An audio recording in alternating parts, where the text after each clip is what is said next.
औज़ुबिल्लाहिमिनश्शैतानिर्रजीम बिस्मिल्लाहिर्रहमानिर्रहीम। जैसे कि आप लोगों ने पहली वीडियो देखी है, उसके अंदर मैंने ऑस्टियोआर्थराइटिस के बारे में बताया था। ऑस्टियोआर्थराइटिस की ओवरव्यू दिया कि वो कैसे होता है, किस तकलीफ़ से होता है, उसके अंदर क्या क्या प्रॉब्लम्स होते हैं, किस वजह से होती है, उसकी जो है ना बहुत सारी हमने एक डिटेल बात की थी। तो उस वीडियो के अंदर ये सब कुछ बनाना पॉसिबल नहीं था, तो मैंने कोशिश किया था कि मैंने आपसे ये कहा था कि मैं दूसरी वीडियो बनाऊंगा तो उसके अंदर हम फ़िज़िकल थेरेपी का जो एक्सरसाइज होती है नी ऑस्टियोआर्थराइटिस में, वो कैसे काम करता है और हम कौन कौन सी एक्सरसाइज करवाते हैं, तो उसके बारे में ये वीडियो जो है ना मैंने बनाया है। तो ये वीडियो आखिर तक देखिएगा, इंशाल्लाह आपको भी फ़ायदा होगा और दूसरों से भी शेयर करें। तो चलिए शुरू करते हैं। अच्छा, जैसे कि हम बात कर रहे थे न्यू ऑस्टियोआर्थराइटिस की, एक डीजनरेटिव जो है वो चेंजेस की वजह से हमारे घुटनों में दर्द होना शुरू हो जाता है और इसके अंदर ज़्यादातर हमारे क्वाड्रिसेप के मसल कमज़ोर हो जाते हैं। उसके अलावा हमारे जॉइंट में इन्फ्लेमेशन आना शुरू हो जाता है। उसके अलावा बहुत ज़्यादा अगर हम एक्सरे वगैरह करते हैं तो उसमें हमें ये लगता है कि जॉइंट्स के अंदर गैप कम हो गया है। तो अगर जॉइंट्स के अंदर गैप कम है, अगर कोई कमज़ोरी है, अगर आपको नॉर्मली दर्द होता है, ठीक है, तो ये एक्सरसाइज आपके लिए है। इससे कोई नुकसान नहीं होता, कोई इसके साइड इफ़ेक्ट नहीं है, कोई कॉन्ट्रा इंडिकेशन नहीं है।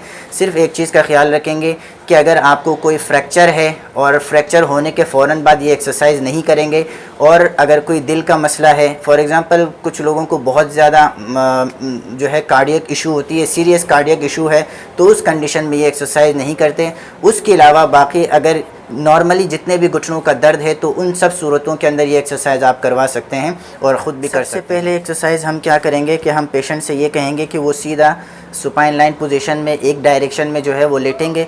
ऐसे नहीं है कि कमर उस तरफ जा रहे हैं, हाथ उस तरफ जा रहे हैं, गर्दन उस तरफ जा रहे हैं, तो बिल्कुल एक स्ट्रेट पोजीशन में लिटा देंगे पेशेंट को। तो सबसे पहले as a warm up exercise हम कराएंगे। वार्म अप एक्सरसाइज क्या है कि हम पेशेंट से ये कहेंगे कि आप अपने पंजे को पीछे की तरफ लेके जाएं, शाबाश।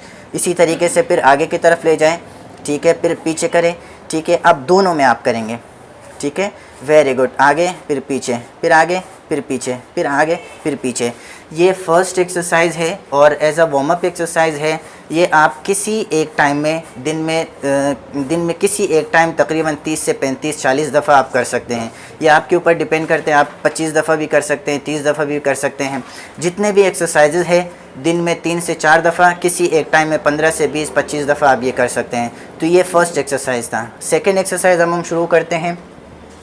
अच्छा, पेशेंट से ये कहेंगे कि कोई भी ट्रायंगल पिलो होगा या कोई गाँव तकिया या कोई भी टॉवल वगैरह रोल करके उनके घुटनों के नीचे रखना है। ऐसे रखें, शाबाश।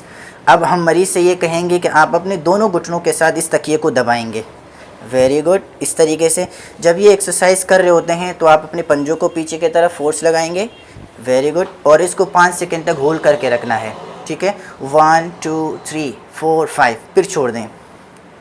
इसी तरीके से दोबारा करेंगे, 1 2 3 4 5। सेकेंड एक्सरसाइज क्या है कि हम मरीज़ से ये कहेंगे कि आप दोनों घुटनों के साथ इस तकिए को दबाएं, ठीक है। ट्रायंगल पिलो ले सकते हैं, तकिया ले सकते हैं, गाँव तकिया ले सकते हैं। उसके अलावा जो है कोई भी कपड़ा, कोई भी जो है क्या कहते हैं टॉवल वगैरह रोल करके घुटने के नीचे रख के उसको प्रेस करना है। और इस चीज़ ये देखना है कि प्रेस करते हुए उसको 5 सेकंड तक होल्ड करके रखना है, ठीक है। जैसे आप दोनों घुटनों के साथ तकिया दबाएं, वेरी गुड, रोक के रखें, 1 2 3 4 5, फिर छोड़ दें। इसी तरीके से फिर करना है, 1 2 3 4 5। ये आपकी सेकंड एक्सरसाइज। ये भी इसी तरीके से, ये सेकंड एक्सरसाइज से ये भी इसी तरीके से आप दिन में 3 से 4 दफ़ा 5 दफ़ा भी कर सकते हैं, लेकिन किसी एक एक्सरसाइज को किसी एक टाइम में दिन में जो है क्या नाम है 10 से 15 दफ़ा, 20 दफ़ा भी कर सकते हैं। अब हम चलते हैं तीसरे एक्सरसाइज की तरफ। अच्छा, इसमें क्या करना है कि पेशेंट से ये कहेंगे कि आप अपने पंजे को पीछे तरफ खींचें और एक को ऊपर उठाएं, वेरी गुड। इतने उठाना है, ज़्यादा ऊपर नहीं उठाना है, ठीक है। इतने उठा के इसको रोक के रखना है, 1 2 3 4 5 सेकंड, फिर उसके बाद नीचे रखें, फिर उसके बाद ये करें, वेरी गुड। इसको भी इसी तरीके से रोक के रखना है, 1 2 3 4 5, फिर नीचे, फिर ये उठाएं, 1 2 3 4 5, फिर नीचे, फिर ये उठाएं, शाबाश, 1 2 3 4 5। ये 3 एक्सरसाइज है, स्पेशली नी ऑस्टियोआर्थराइटिस के लिए है और ये सबसे बेस्ट एक्सरसाइज है। आप नेट में जितने भी वीडियोस देखेंगे ये वाली एक्सरसाइज सबसे ज़्यादा इम्पोर्टेंट है। अगर आपको लगता है कि आपके घुटनों में दर्द है, गैप कम है या कोई भी आपको अनकम्फर्टेबलनेस फील होता है, तो एक चीज़ याद रखें कि 1 दिन में, 2 दिन में, 3 दिन में कभी भी ठीक नहीं होगा। कोशिश करें कि इस एक्सरसाइज को डेली के रूटीन पे दिन में 3 से 4 दफ़ा और कम से कम 2 हफ्ते तक आपने करना है। इस एक्सरसाइज का कोई नुकसान नहीं है, लेकिन एक चीज़ याद रखें कि एक्सरसाइज के साथ साथ आपकी सिस्टमिक कंडीशन का पता होना बहुत ज़रूरी है। ऐसे नहीं है कि आप ये एक्सरसाइज कर रहे हैं और आपके विटामिन डी बहुत कम है, कैल्शियम बहुत कम है, पानी बिल्कुल भी नहीं पीते, तो फिर ये सारी वो वजूहात होती हैं जिसकी वजह से ये प्रॉब्लम्स और ट्रिगर कर सकते हैं। उसके अलावा एहतियात का ख़्याल रखना बहुत ज़्यादा ज़रूरी है। अगर आप ये चाहते हैं कि आप जल्दी ठीक हो जाएं तो साथ में एहतियात भी करेंगे, एक्सरसाइज भी करेंगे और साथ में जो डॉक्टर आपको मेडिसिन वगैरह आप उन्होंने बताया उस हिसाब से उसको जो है आप यूटिलाइज़ भी करेंगे। उसके अलावा एहतियात में क्या करना है कि किसी भी एक पोजीशन में ज़्यादा देर ना खड़े रहना है और इसी तरीके से चलना भी नहीं है। मिसाल के तौर पर अगर आपको ये लगता है कि आप 15-20 मिनट से चल रहे हैं तो कोशिश करें 1-2 मिनट आप गैप करके कहीं बैठ जाएं, थोड़ा सा रेस्ट दें। इसी तरीके से सीढ़ियों का उतरना चढ़ना कम से कम करेंगे। वॉशरूम में कमोड का इस्तेमाल करेंगे। नंगे पैर चलना नहीं है।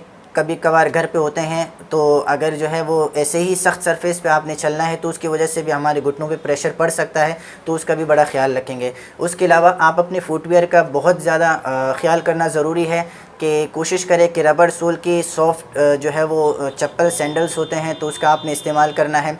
अगर आपका वेट ज़्यादा है तो वेट का कम करना बहुत ज़्यादा ज़रूरी है। अगर आप वेट बहुत ज़्यादा है और वेट आप कम नहीं कर रहे हैं, उसके ऊपर कोई काम नहीं कर रहे हैं और आप चाह रहे हैं कि मेरे घुटने का दर्द ख़त्म हो जाए, ऐसा पॉसिबल नहीं है। तो ये सारी वो फैक्टर है जिनकी वजह से ये प्रॉब्लम हो सकती है और अगर आपको ये सारे प्रॉब्लम है तो इन सब चीज़ों का एहतियात करें और इसका ख्याल रखें, इसको फॉलो करें, इंशाल्लाह बहुत फ़ायदा होगा। तब तक मिलते हैं। आप अगर हमारे चैनल में नए हैं तो आप चैनल को सब्सक्राइब करें, लाइक करें और अगर कोई मसला है नीचे कमेंट में आप कमेंट कर सकते हैं। इंशाल्लाह मैं आपको ज़रूर रिस्पॉन्स करूँगा। अल्लाह हाफ़िज़।